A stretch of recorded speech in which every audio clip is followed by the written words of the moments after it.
Today, I want to talk about a weird trend I've noticed in the Minecraft community. Something I've not really seen so much with other games that I find really interesting to watch take place. Obviously, Minecraft and YouTube are sort of attached at the hip, and you can't really talk about the game without, by proxy, talking about the whole video side of it too, because things that are happening on the site are basically also happening in the game. And a lot of what I'm going to talk about is to do with Minecraft content on YouTube over the last decade of its existence. So subscribe if you like what you see. You can also join in the discussion on Twitter if you want to share your 2 cents. I'm Simply Sark, and today we're going to chat about Minecraft fashion. Now, I'm not talking about Steve's Gucci long johns or something, but more about what's popular in the Minecraft video space at any one time. See, there's this really interesting effect where the community is more or less reinventing itself over and over again as each year passes. As this happens, the whole vibe surrounding the community shifts, at times incrementally, but sometimes pretty significantly. And this shift in personality isn't just some superficial thing, it often changes the very way we play and interact with the game too. You only really start to notice if you've been with the game for a good few years, but if you dropped yourself into the community in 2020 versus 2015 or maybe even 2010, you'd see that what's in any of those time periods is always different from some other year. They've all got their own personalities and the vibe's never quite the same. To explain in more detail, I'd like to walk you through a few different eras of Minecraft, at least how I remember them. When I first got into the game, around 2011, you could not be into Minecraft without knowing who the Yogscast were. They were one of the biggest channels at the time, and everyone was super into the Shadow of Israfel series. It really highlighted, in the early days, how this game could be used to make a world of your own and tell a story in a really interactive way. I also watched a fair amount of Captain Sparkles back in the day, and that was a period when Minecraft map playthroughs were really popular.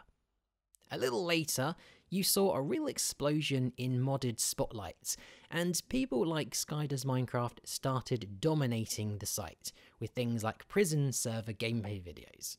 There was also a time in Minecraft history, a time I personally feel was quite dark, where music videos and parodies became absolutely gigantic.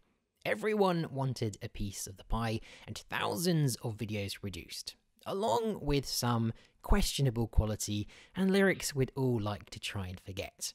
For good or bad, these regularly stacked up tens of millions of views, and some even superseded the originals for which they were parodying. At one point, vanilla survival multiplayer really caught people's attention, as the Mindcrack server popularised a more down-to-earth, natural approach to playing the game with friends. Mindcrack isn't really much of a thing anymore, but their legacy lives on in the player base, as their close-knit server model is still seen as the ideal archetype of how to play Minecraft.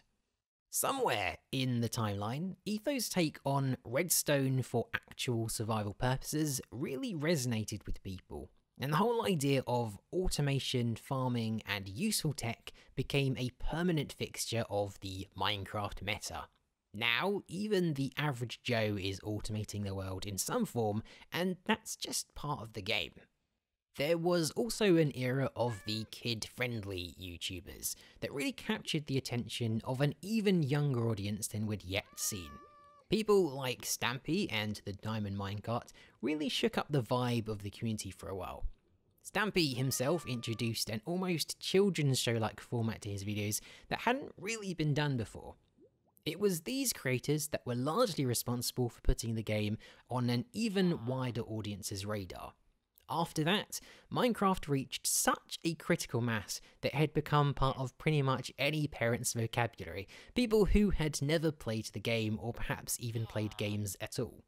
A few years back, there was even a stint where command blocks, or specifically in-one commands, became all the rage. People loved that you could just copy and paste a line of text and plop down these almost mod-like experiences without even having to restart the game. Obviously, Minecraft is, at its core, a building game. But when someone like Grian showed up on the scene, we saw a massive uptick in the interest of building guides and tutorials. People weren't just interested in building anymore, they wanted to start building well. And now, even a few years later, there's been what seems to be a lasting effect on the community's attitude towards this staple part of the game. In a bizarre parallel to real life, people's very taste and style has evolved, not just because of new content being added, but because Minecraft fashion itself has changed.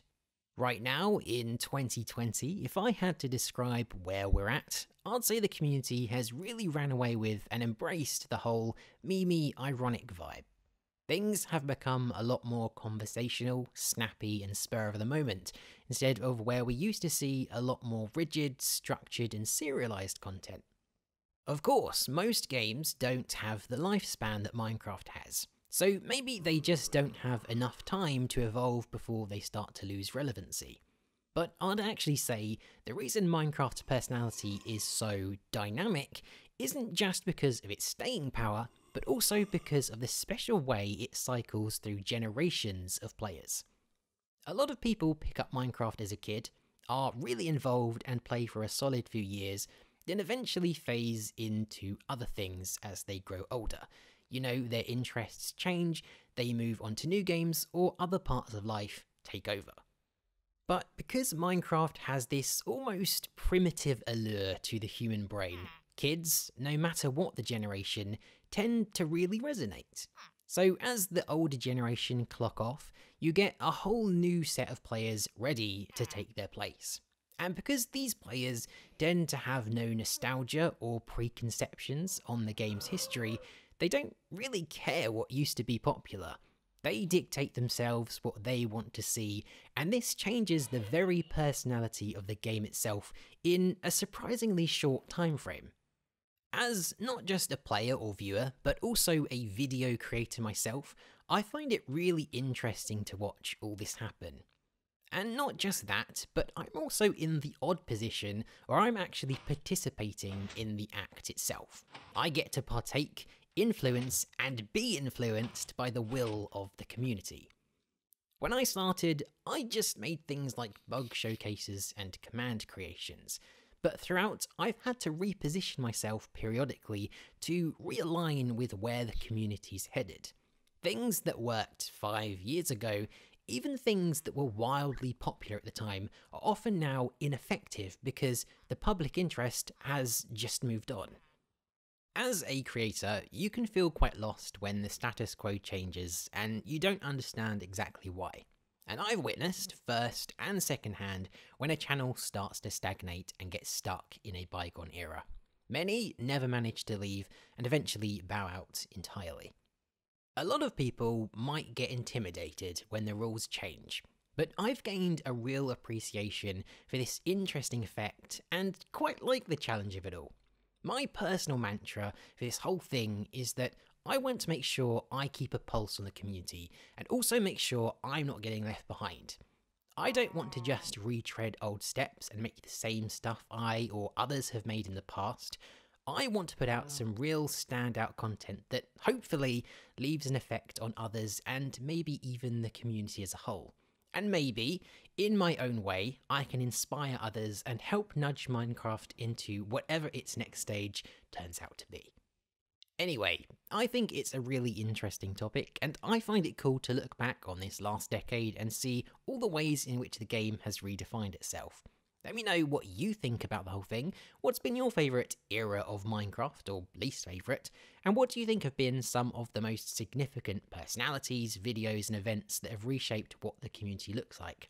You can hit me up over on Twitter at SimplySark to join in the discussion, but that is going to be it for now.